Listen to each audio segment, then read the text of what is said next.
Today, I want to look at how the global economy will collapse. Specifically, how the US economy will collapse because of this war. Now, the argument I want to make to you today is that financial collapse do not happen accidentally or naturally. It has to be engineered. And this is a very hard concept for us to understand, okay? So in economics, there's something called the boom-bust cycle, which basically states that in capitalism, you have the economy booming, then suddenly, for whatever reason, it collapses, okay? It's called a boom-bust cycle. And the idea is that if you study economics, they teach you that this is just a natural part of capitalism because in good times, people spend too much money. They become overconfident. And so then they waste a lot of money and then it collapses. The economy turns bad. And so you have to focus on being more lean and efficient and resilient. So think of, gaining weight, okay? You gain too much weight and then you feel bad, so then you lose weight. And that's the idea of the boom-bust cycle. The problem, though, is that no one can explain properly how and why suddenly the bubble pops, okay? What is the mechanism or trigger for the collapse? If you study economics, you will never ever know the answer. So we are going to focus on speculation today, okay? So again, the internet knows this, but I've never studied economics. I don't know much about economics, but I'm curious as to why this happens, okay? Why is it that bubbles pop? How do economies rise and fall, okay? So I'm not an expert. I'm not even a professor. Yes, I understand. But what I do is I engage in speculation for fun, for entertainment, okay? So just see this as a fun class where we're going to explore some fun topics that have no scholarly basis, okay?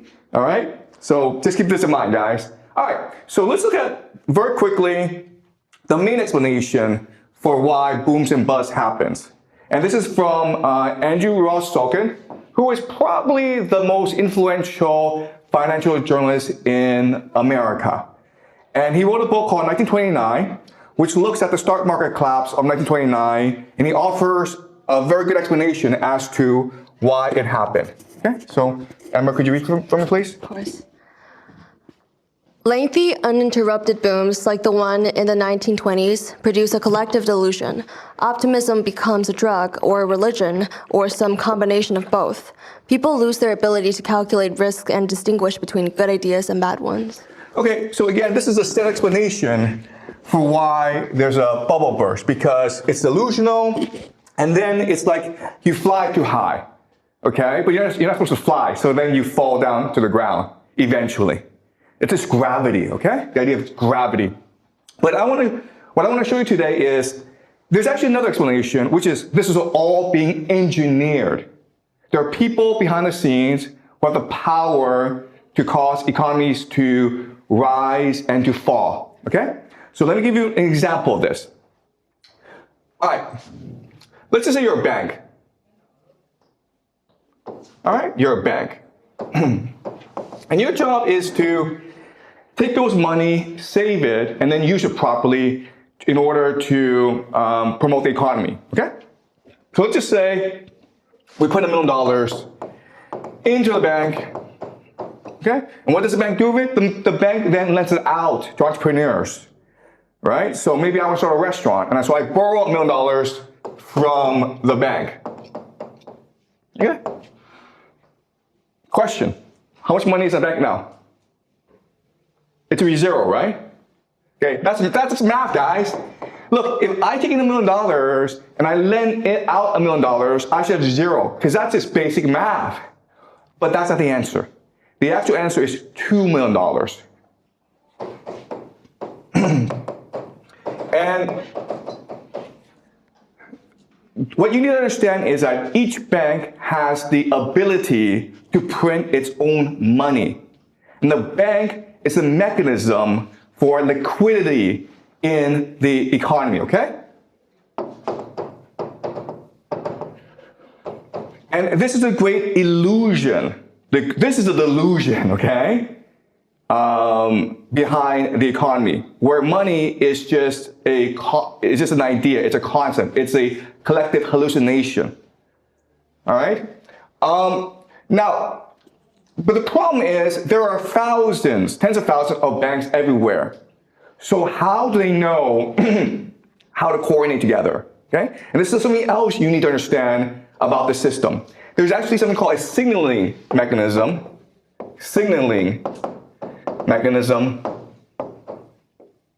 Okay? So all these banks are separate, but they are linked together into something called a central bank. Okay? A central bank. And what does the central bank do? The central bank signals whether or not to lend money or not to lend money.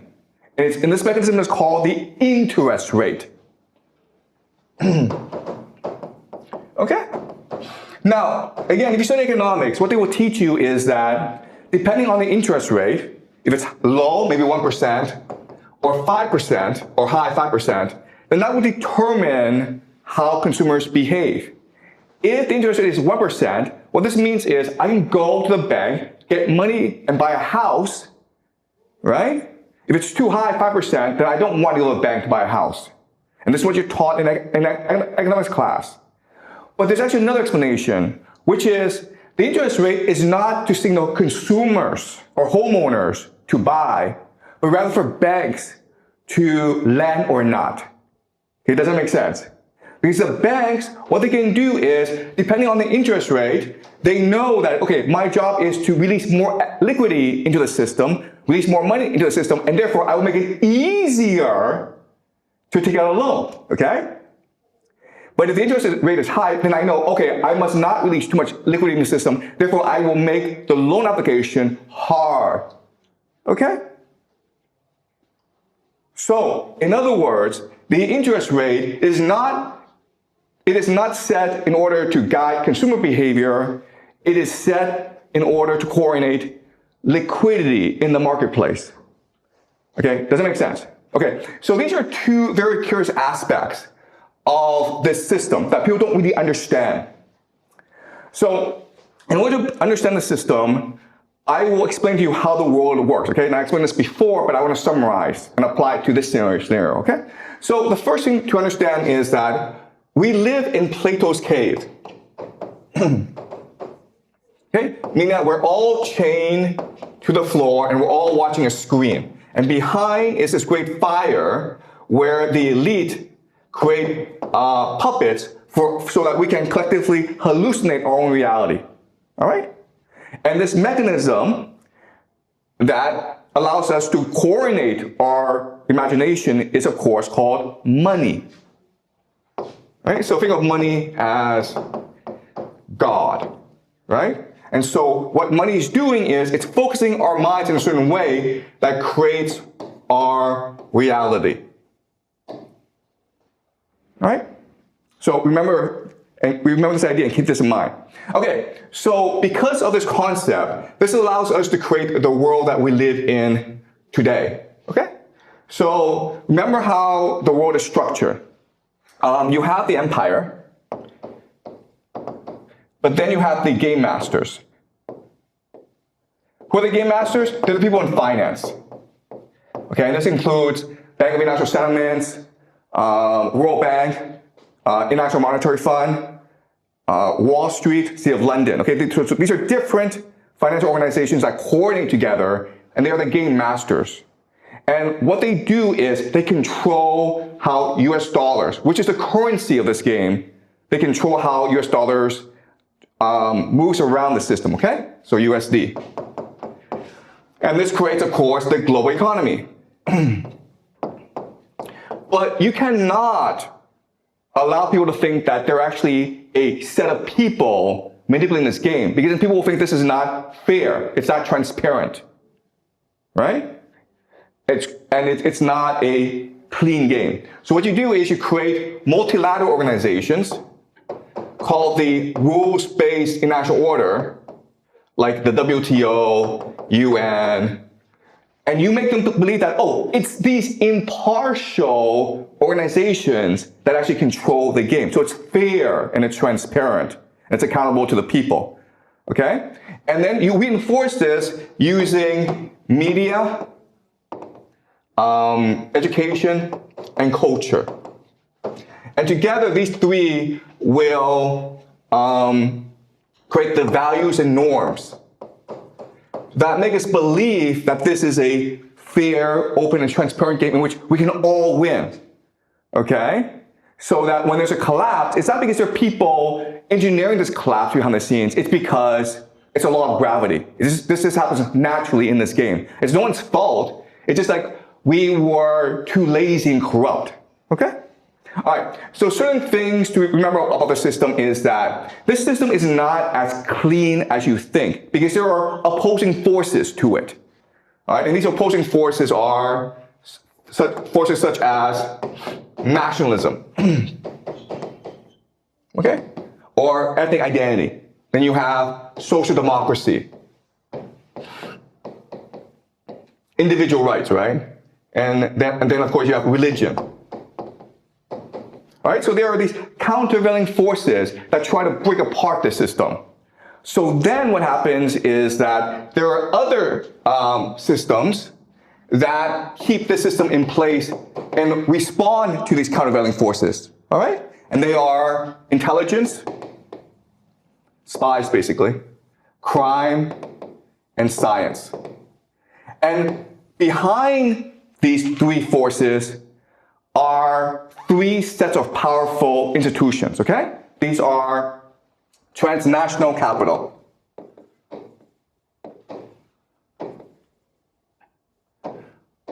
secret societies, and the last is elite families, okay? Some people call them the Illuminati, okay? It doesn't matter, all right? So this is how the world works. And underpinning this elite is something called the occult, which we'll study later on, okay? All right, so certain things that stand out about the system that you may notice is, hey guys, look. Transnational capital is also the game masters as well as the global economy, okay? This is important because, remember, this system is the parasite. And this system is a host. So transnational capital is both the parasite as well as the host. It's both the game master as well as the player. Okay? So this obviously leads to a lot of corruption. So then the question then is, how do we get this system? Where did this system come from? So let me go into some history, okay? So the year is 1688. And in Britain, that's something called the Glorious Revolution. Think of the Glorious Revolution as a marriage between two empires, the British Empire and the Dutch Republic, okay? England and Dutch Republic. But at this point in history, 1688, the Dutch Republic is the richest area of the world because it controls the spice trade. In this time in history, spice is the most valuable commodity. The problem with the Dutch Republic is that it cannot defend itself in Europe, okay? It's easily invaded. It's also Protestant. So, and they are being attacked by the Catholics, Catholic France, the Catholic Church, as well as the Habsburgs, the Holy Roman Empire. So what they agree to do is they agree to combine their forces. All right? So what happens is the wealth of the Dutch Republic goes to England, all right, and creates something called, in 1694, the Bank of England. Okay? So this is a private bank that is not accountable to the public. What it does is this. It prints money, and who buys it? Parliament buys it. Okay? And this is a massive innovation that allows the British Empire to conquer the world. Because before, if you're rich, if you lent your money to a king to fight wars, that was dangerous because the king could die, or the king could lose the war, or the king could not pay you back, okay? But if you lend money to Parliament, which is the nation state, then you're guaranteed to get your money back as long as the nation is still around, okay? And at this time in history, England is the safest area of Europe because it's an island protected by the Royal Navy. All right? Okay, so this is an innovation that forever changes human history. And there are three major characteristics of this system, okay? The first is the idea of profits are privatized. Losses are socialized. If you're a rich person in the world, you want to put your money in the Bank of England because there's no way the Bank of England loses money. If England goes fight a war and it loses, England pays for it. But if it wins the war, then you get the money for it. Okay? So this is the first concept you need to understand. All profits are privatized. All losses are socialized, picked up by the nation state, the people. That's the first thing. Second thing is, in this system, the way you generate wealth is through activity. And what does that mean? It means wars, right? So if I give you money, you have to go do something with it. You have to go make more profit. And the way you do that is through fighting wars. And that's why the British Empire started to expand very quickly around the world, because it needed to generate profits for the bankers. Okay? So this includes, of course, the Napoleonic Wars, 7 of them. It includes something called the Great Game, a war between Russia and Britain for control of Central Asia. And also India, the conquest of India, and then the conquest of China. Okay? Okay? Does it make sense? The Opium Wars. All right? So profits. So the second characteristic is that you're always creating more activity. All right? Okay. And the third thing is it's transnationalism. Okay? Open borders. So it believes that capital should be able to move around from place to place. It needs to build systems in order to move capital from place to place. Okay? And the last thing I want to talk about is, okay, this is great for the bankers, but the people look at this and they think that this is an unfair system, which it is, right? So now you have to brainwash the people into believing this is a fair system. And that's why you create a new idea called materialism, or money is God. And so what was happening was that transnational capital, Bank of England, was sponsoring major intellectuals to come up with the major ideologies to support the idea that money is God, okay? And these include, John Locke, who argued that private property is a God-given right, okay? It is an inherent right, as much as freedom, as much as happiness, okay? And he's the founder of a theory called empiricism. And empiricism states that we can only know what we ourselves experience. It is not feasible, it is not practical to try to come up with a theory of the world beyond our experience. So don't think about God, because God is beyond our experience, okay? Then you have someone named David Hume. Okay, David Hume. And David Hume argue for skepticism. And skepticism just says that everything that you know is actually not valid. Because what you know is just based on your belief, okay? So Rome is the capital of Italy. Have you been to Rome? Probably not, okay?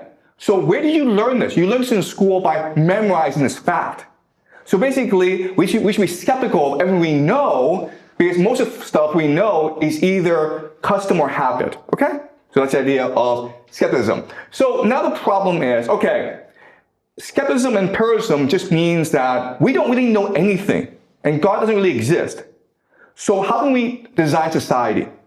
And so this creates a new idea called utilitarianism.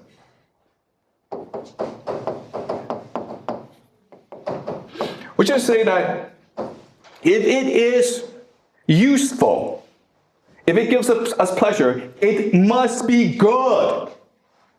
Okay? If you take drugs and you are happy with it, it must be good. If you like spending money, it must be good. Okay? And this is from Bentham. And then John Stuart Mills will make some adjustments to it, okay? But this becomes the very concept of liberty. All right? Liberty just means that you are free to pursue as much money making as possible, because that is the ultimate good. That is what gives you the most pleasure in life, spending money. Okay? That's what liberty is. If a country prevents you from making money and spending money, it's an evil dictatorship. A good country allows you to enjoy the pleasures of making money. Okay? And then what will happen is that these are the three major philosophers of materialism, of British liberty, and then you'll have people like Marx come in. And he'll introduce the idea of dialectic materialism. Dialectic materialism. Which is say, like, the world is one of class struggle. It's not between God and us. It's not between the divine and the material. It's one between the poor and the rich, and that's it, okay? So Marx is taking out the divine from the equation. Then you have Darwin, theory of evolution, which basically says, we're just animals, man. Okay, that's all. We're not divine beings. We're all just animals. Then you have people like Freud. Sex is awesome, guys, okay? That's what we should be doing. We should be making a lot of money and then having as much sex as possible, because that's what we are. We're just apes, okay? So this becomes the very foundation for the idea that money is God, all right? Okay, so what then happens is that transnational capital, which has conquered the British Empire, it's now seeking new opportunities for its investments, okay? So where it goes next is, of course, America. The problem is that the Americans just had a revolution to destroy the American, to get rid of the British Empire, right? So the Americans don't want transnational capital. It doesn't want Bank of England or City of London to come in and conquer it. So what happens is the City of London, the Bank of England, they use agents in America. And these agents, of course, are called, there's three of them. Okay, well, there's actually a lot. But these agents include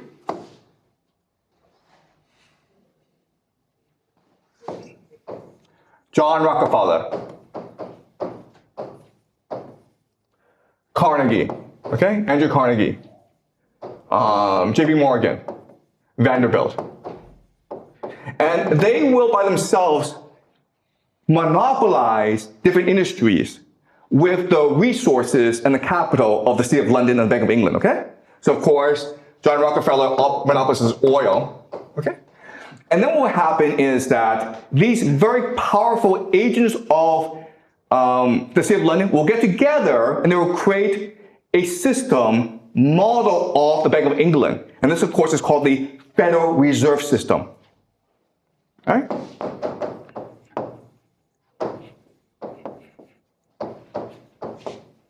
(1914). And strangely enough, after the Federal Reserve System is created, three things happen, right? The first is that America enters World War I. Then you have the 1929 stock market collapse, followed by the Great Depression. And then 1941, America joins World War II. Okay, do you understand? So, Federal Reserve System means that, like Britain, America is now controlled by transnational capital. Right? And it's the same system now, where profits are privatized, losses are socialized. And where it's important to open the country up to capital movement. All right? Okay, so as we know, America wins World War II, and what it does now is that it tries to move the system all around the world, specifically Japan and Europe, okay? Where it's able to control the territory. And eventually, it fights a Cold War with the Soviet Union, but then it wins. And then it basically, after the collapse of the Soviet Union, for the next 20, 30 years, it has complete control over the world. Something we call a unipolar moment, all right? And during the unipolar moment, what happens is that manufacturing from America shifts over to China, and America completely focuses on finance. This leads to the 2008 Great Financial Crisis. All right. Okay, so let me provide some background about the financial crisis, okay? You don't have to know everything. I'm going to give you a lot of details, but I just want you to understand the basic structure of it, okay? So what allowed the Great Financial Crisis to happen is something called subprime. Okay? Subprime just means that you're lending money to people who can't pay you back. Okay? In this context, it's lending money to poor people to buy homes. And before, banks didn't want to do that. Okay?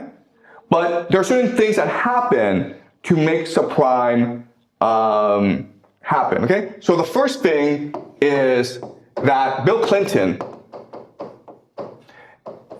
he really wanted to increase minority ownership of homes. Okay, he wanted black people to buy more homes. But again, black people were historically poor, so the banks didn't really lend money to them.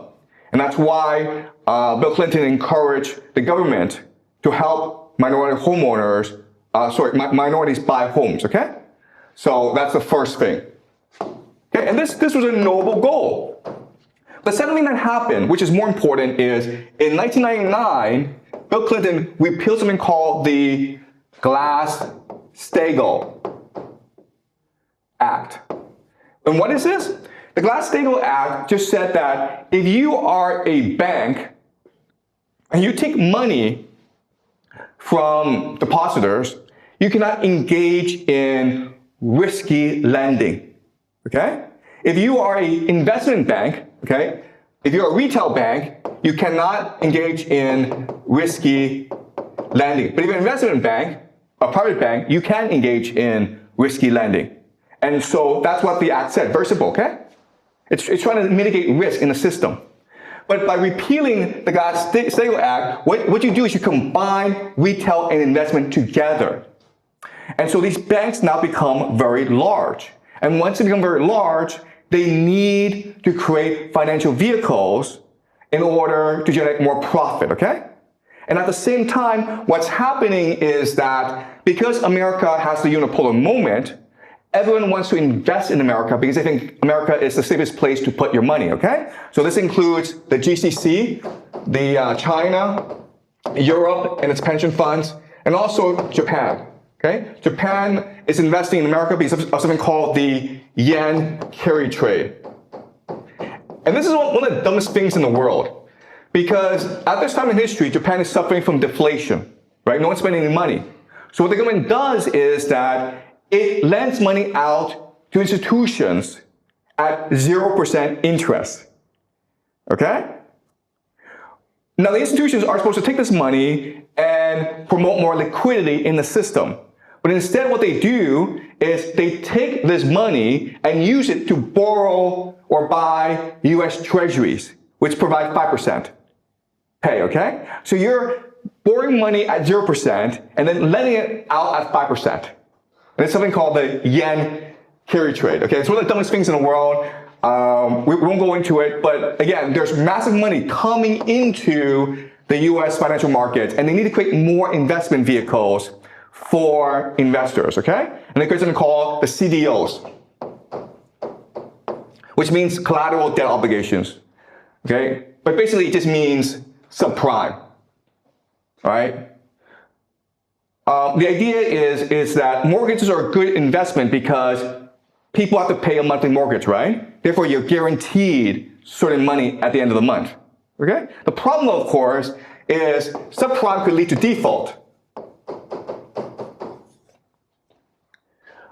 okay? But at this time in history, no one was concerned about default because of the idea of too big to fail, which means that, look, the system is structured so that everyone is involved. And if these homeowners default, and the banks default, then the entire economy collapses, okay? So the idea is too big to fail, the system will keep on going, because if a certain percentage of homeowners were to default, the entire housing market would collapse. Okay, does it make sense, guys? All right, so this is one big Ponzi scheme. But we know for a fact that in 2008, this system collapsed. And for the longest time, what we believed is it's because the defaults were too many. They were too much. And so the system had to collapse. But if you look at what happened, what you will discover is that's not true, okay? The banks could just choose to roll over the default, okay? Meaning, okay, you owe me $1,000, right? For the mortgage, but you can't pay me. What do? Well, I say, pay me back next month, right? You're like, next month you can't pay me back? Don't worry, pay me back the month after, okay? I can have the system keep on going. Because remember, this system, this money is just based on an illusion. Does it make sense, guys? All right. But it collapsed, okay? So that's something that we're gonna look at today. All right, so as you can see from this map, this chart, at first what was happening was that the government was the one issuing out loans, okay? So the government is basically light blue. But then because this industry was so profitable, private banks started to come in and issue their own loans. And these became very risky loans, okay? And this led, of course, to 2008, when the entire thing collapsed. Okay, all right. So the big question is, why did the financial market collapse? So this is the CDO issuance, okay? As you can see, it's generating a lot of money for these private banks. And then suddenly, in 2008, there's this massive default, it collapses. The question is, why did this happen? And again, you're taught in economics class, this is just the law of gravity, okay? If you go too high, you're gonna fall. But what people don't tell you is this. There are actually people who made a lot of money because of the collapse. John Paulson. How much money did he make in this collapse? $20 billion, guys. That's a lot of money. $20 billion. How did he make his money? He made his money by betting that the house market would collapse. You understand what happened? Okay? So think about this. Okay, I lend $1 million to Amber. Okay? And every month you have to pay back $10,000. But then suddenly you can't pay me back, right? But if I tell you, Amber, you can't pay me back, you have to give me your home, okay? Then I lose my investment in you, right? So I don't do that. I keep on letting you live in the house, pretend that you can pay me back, even though you can't pay me back. But then Vincent says to me, hey, Mr. Jiang, I bet you that Amber will not default on her loan because she hasn't defaulted in the past 10 years. I say to Vincent, how much do you want to bet me? And he's like, $500,000. Okay, he's so confident that you will not default, right? So I say, sure, Vincent, I'll take this bet with you, right? Now what do? Now I make you default, because now I can make $1 million from Vincent. And that's how it worked, guys. You think it's a very complicated thing. It's not. It's all a giant scam. Because only a few people control the entire system. This is how you make $20 billion in this game, okay? There are stupid people buying mortgages from you, right? But then you have even more stupid people who bet that you will not default on these mortgages. And so you take your money from the stupidest people. And that's why the system collapsed. Because you're going to make more money from collapsing the system than just letting it go on. Okay? This is John Paulson. This is Jamie Dimon. And he also profited from the bank collapse. Why? Because when these banks collapse, you can start to consolidate the banking industry. Okay? So JP Morgan started to buy these other banks that were losing money. And then JP Morgan now is the largest bank in America. All right? Also, guys, look at this. Before 2008, most homes were actually owned by individuals, okay? This is 2008, okay? So the gray are just individuals. They might have one home, they might have 10 homes, okay? But this is basically individuals. The blue are those who own more than 1,000 houses. And then the dark blue are those big banks that own like 100,000 of homes, okay? So before 2008, you can see like most people were in the gray, okay? These are just individuals. But then after collapse, you see the blue and the dark blue go way up. Why? Because these homeowners lost their homes. And so these banks and these companies can come in and buy them on the cheap. Does that make sense? So it's not, so the great financial crisis of 2008 destroyed millions of lives, but it made it profitable for a few powerful individuals and institutions. Okay? Right. A major consequence. So then you're like, okay, no, Mr. Jiang, you don't get it. It's gravity. Eventually, a bubble has to collapse. Well, okay, today we have two bubbles. We have something called the private equity bubble, private credit bubble, okay, where private banks lend money to private companies. And people say it's $2 trillion. And it hasn't collapsed yet. Why? Because the private banks allow the private companies who are losing money to keep on going. You understand? The private banks don't come and say, hey, you guys are losing money. You should declare bankruptcy, and I'll take whatever you have. Why? Because they will lose a lot of money that way. Okay, do you understand this idea? These bubbles can keep on going forever. They don't have to collapse. Another big bubble today is something called the AI bubble, right? These companies, NVIDIA, OpenAI, when their AI products don't actually make any money. Like ChatGPT does not make any money. In fact, it loses money every time you use it, okay? Because it's more expensive to run ChatGPT than it generates in revenue. And it's a huge bubble, but why doesn't it collapse? Because these are just a few companies lending money to each other, okay? That's all it is.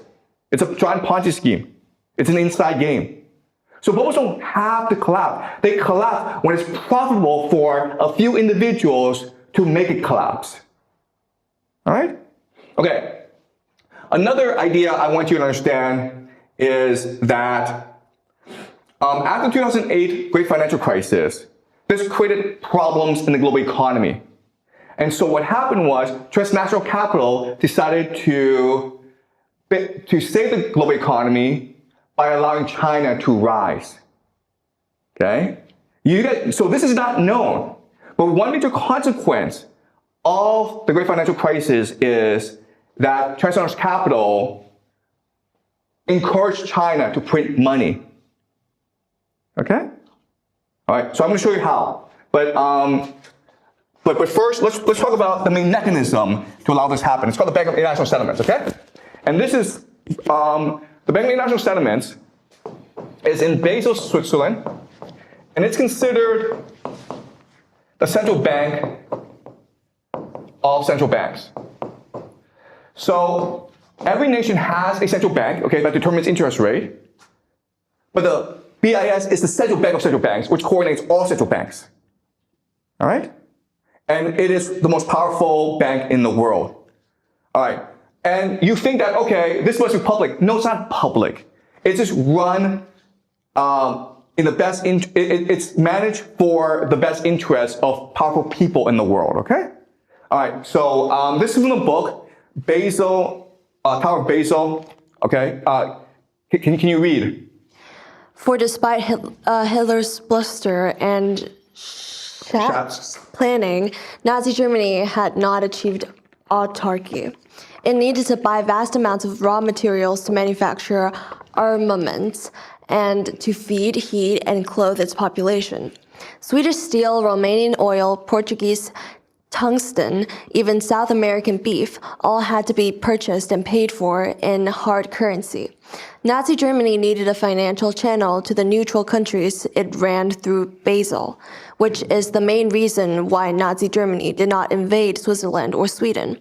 These neutral countries were far more used to the Third Reich as Third Reich as monetary hubs on the transnational financial network than as extra swaths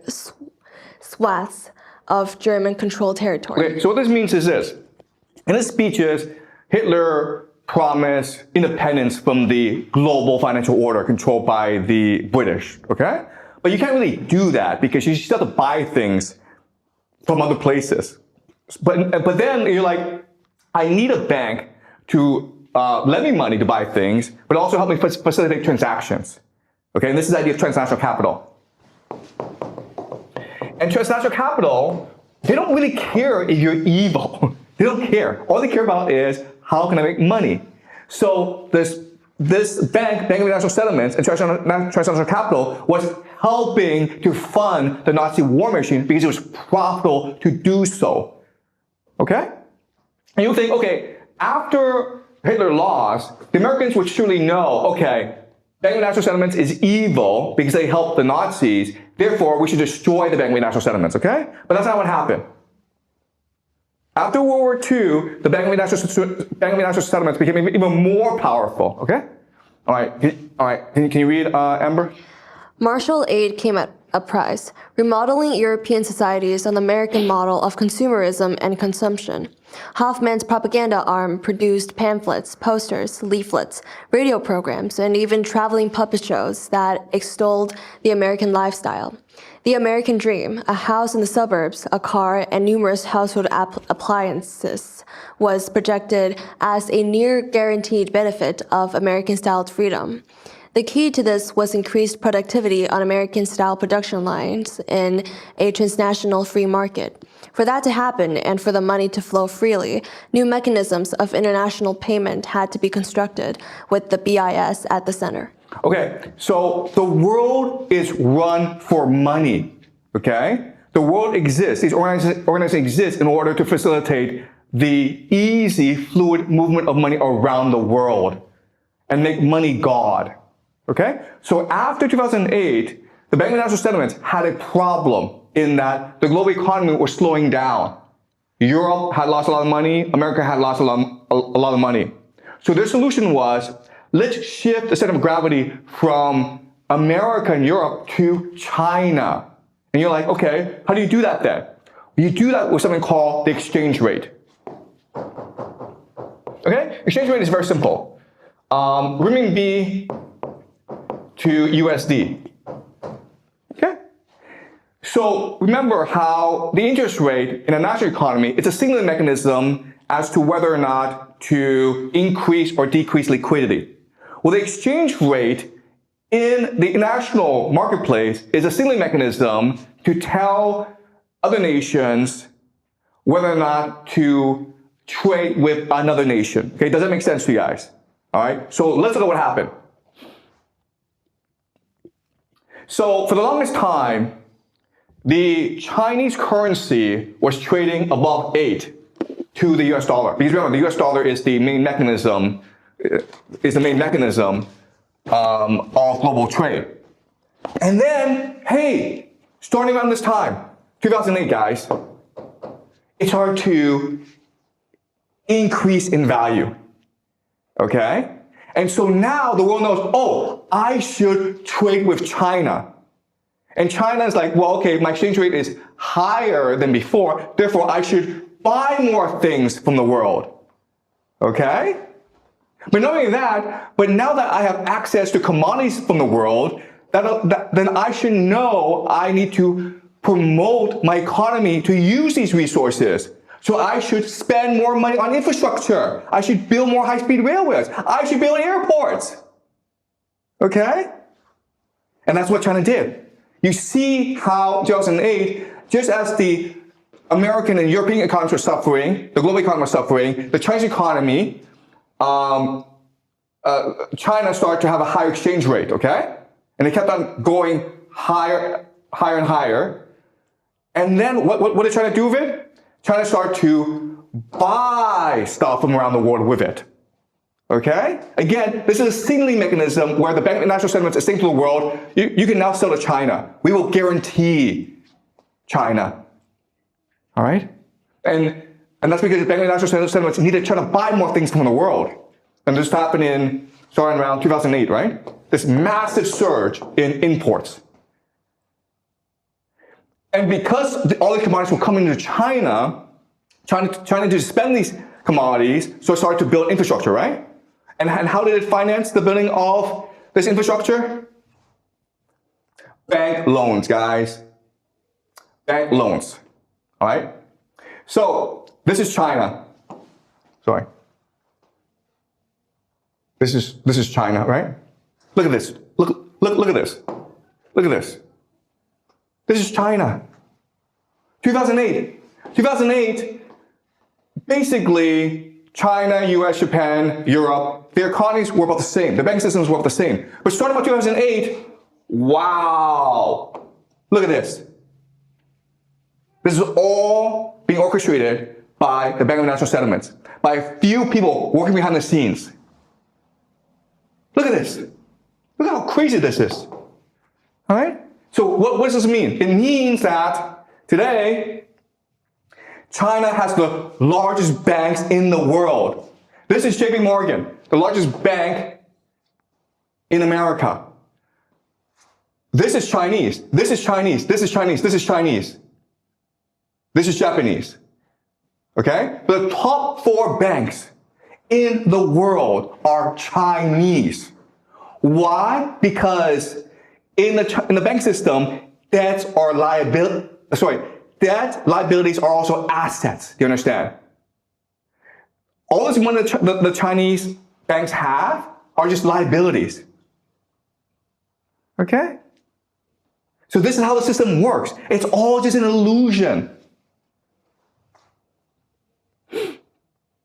The thing about the Chinese system that prevents it from imploding is the fact that all debt in China is localized instead of nationalized. All right, so even though these Chinese banks are heavily in debt, they're in debt in local areas, not national areas. Okay, and all this means is that the Bank of China does not have that much debt relative to, say, the Bank of Japan.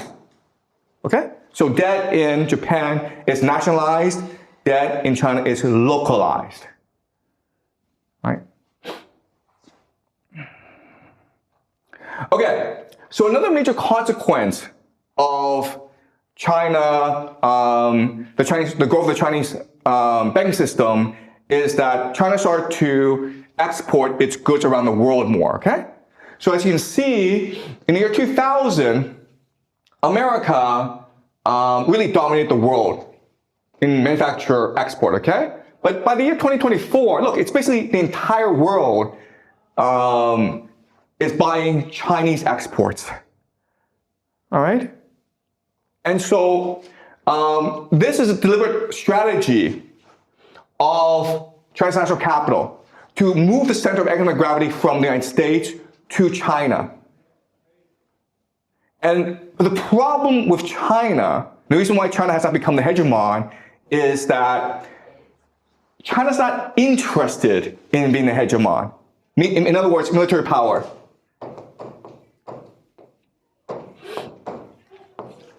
Also, as China is expanding its manufacturing capacity to the world, who's upset now? The United States, right? And so what the United States does is it imposes tariffs. Okay? Does it make sense? All right. So, in other words, okay, even though, in theory, the theory is that the goal of the bankers is to maintain the game, okay? That's all they care about. So they want to switch from America to China. But it didn't really work because China doesn't really want to take the responsibility of being the global reserve currency as well as having military bases overseas, all right? So China doesn't want to do this, and America won't let China do this. So the only option now is Israel, okay? And that's why I believe that this war in Iran, what it will do is shift the center of gravity from America to Israel, because Israel wants to be the center of the world, not China. Okay, does that make sense, guys? All right, the other thing you have to understand is that for this to happen, though, transnational capital needs to first collapse the American economy. And there are different ways they can do that, right? They can collapse the private credit bubble, they can collapse the AI bubble, they can collapse both at the same time. And why would they want to do that? Because as a banker, as transnational capital, you make your money through activity, right? When people go and do stuff, whether it's entrepreneurship or starting wars, but they have to go do stuff. And right now, America has a lot of problems, okay? So let's look at America's problems. First is aging, where the elite are now older and older. Therefore, they are less active, they're less energetic, they're less entrepreneurial, okay? Then you have something called quantitative easing, which is like too much money in the system. If you have too much money in the system, then people do stupid things like gamble, okay? All right? And the last problem in America is you can't win wars. Okay? Like this Iran situation is showing that the American military is not as strong as you think it is. So if you're transnational capital, you see these three things, okay? The population is getting too old. There's too much money around, so people do stupid things like gambling. And the American military is not that great. Then you're going to shift your capital from America overseas, okay? But before you do that, what you want to do is engineer a financial crisis so that you can make as much money as possible, just like the 2008 financial crisis, okay? So we don't know when it will happen, but we can be sure that it will happen. It'll be suddenly, okay? Okay, does that make sense, guys? Now, you're like, wait a minute here. Why would Trump and the Americans allow this to happen? They must know this is coming. And the answer is because it is in the long-term best interest of America for the economy to collapse and for transnational capital to go elsewhere. And this is something we'll discuss next class, okay? What the long-term American strategy is. Transnational capital is leaving America, and the Americans are like, oh my God, Bank of England, City of London, these parasites are leaving? Thank you, get out of here, man, okay? And what will happen is, once they leave, America will probably have a much brighter future. And it's something we'll discuss next class. But any questions? Yep. So seems like that America is in a disadvantaged situation, but they know what they are doing and they're just sending parasites outside of their country and having a more long-term benefit. Is that right? Okay, so this is something we'll discuss next class, okay? But this is not a deliberate strategy, all right? Because if you think about it, economic collapse will destroy a lot of wealth in America. It will probably create conditions for civil war in America. It will create a lot of pain. But there are certain people, for example, Donald Trump, who believe that this pain is necessary in order for America to become great again, okay? He said his motto is what? Make America great again. And how do you do that? You get rid of these parasites. But to get rid of parasites, guys, it's a painful, painful process. It's like a cancer, right? Have you guys been through cancer treatment? It's painful. Chemotherapy, they do surgery on you. You have to like eat this, crappy food all the time. It's a painful process, okay? So transnational capital, it's a parasitic force, it's a cancer on the American host. They have to get rid of it, but it's gonna be a very painful process. That's gonna take a long time, years, possibly decades, okay? Yeah, Amber? Thank you. So if transnational capital is leaving America, then how would you think this shift would impact the global economy? Or would it at all? Yeah, okay. All right.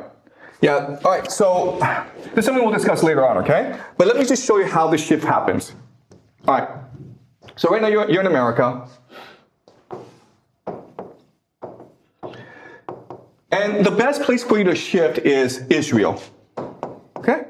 Why? Because you're interested in activity, okay? You're interested in putting your money in a place where it's gonna grow, right? And why is Israel growing? Well, because of the Greater Israel Project. Right? They want to conquer the Middle East, but then it has to rebuild, right? After the war, rebuilding.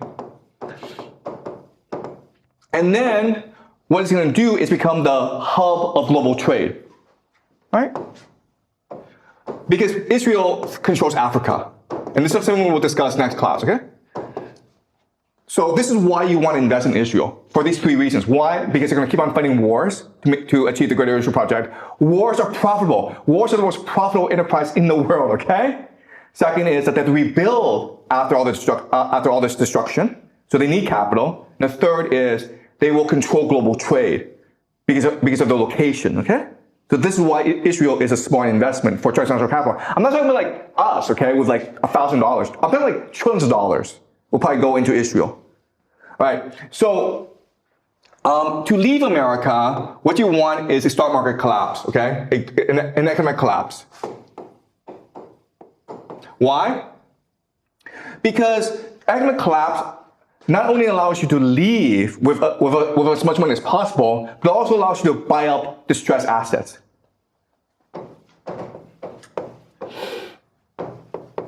And when I mean distressed assets, I mean resources, which include water, oil, okay? So you want to create as much damage as possible because then it's easier for you to buy up these resources. And okay, does that make sense? All right? So these guys plan decades ahead. But transnational capital, what they do is they're trying to create as much chaos as possible because in chaos, there's profit.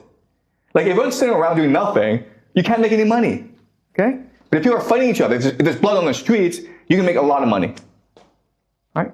Does that make sense? Yeah. Okay. Any more questions, guys? Okay, so we'll talk about what happens after this financial shift next class.